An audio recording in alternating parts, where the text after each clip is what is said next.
Dr. Bobby Lovett from Tennessee State University, and the topic is the 150th year commemoration of the Civil War, or the sesquicentennial of the war.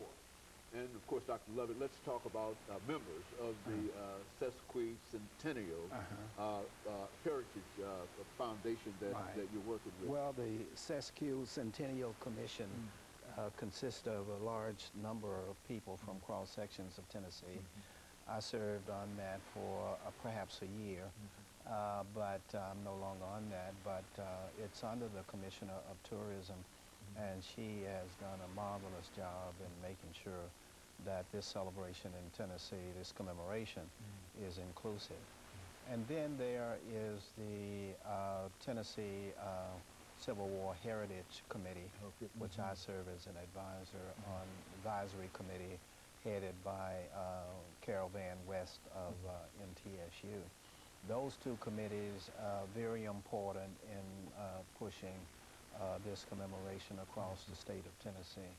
And I think Tennesseans are going to learn that Tennessee was very much involved in this historic event, especially by 1864 when the Battle of Nashville was fought in December 15th to 19th, 1864, which Tennessee historian Stanley Horn says was one of the decisive battles in the Civil War. It was a turning point.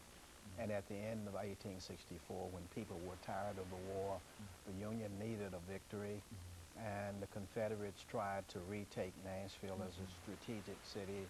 And the commanding general, George Thomas, collected about 42,000 troops here, and including maybe as much as 10,000 of them were United States colored troops, or what we call USCT.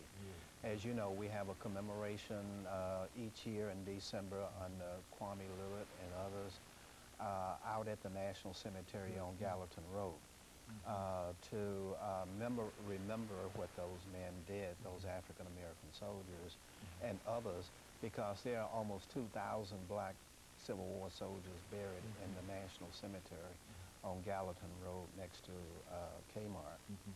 And that kind of ended the Confederates' real efforts. From then on, they're on the run. And on January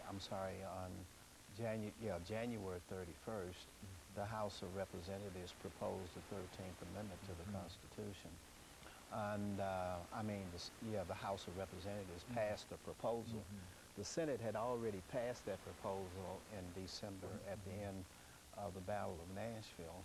And on February 1st, Lincoln is so happy, he says, that is a king's proposal. That sums the whole thing up. Because what he wanted was a permanent amendment that would put his Emancipation Proclamation in stone. And as you know, Lincoln was assassinated the next April, 1865. But prior to that, on the 3rd of April, Lincoln is able, 4th of April, Lincoln is able to visit the Confederate capital because General Lee says to President Davis, you better get out of here, we can't hold it anymore. They evacuate Richmond. Lincoln arrives on boat with his son Tad. A black carriage driver escorts him through Richmond. On the approximately the same day, and this is some of Lincoln's doing, black soldiers are the first to enter Richmond and stand sentry at the Confederate White House as a symbol. He wanted irony, isn't that something? He wanted to make it a symbol.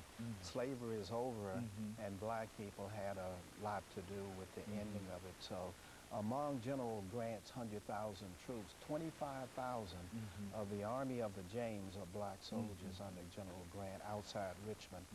And he tells the white soldiers to stand aside, and they stand aside, and the black soldiers come up front so that they will symbolically be among the first to enter the captured Confederate capital, Richmond, Virginia. Slavery is over.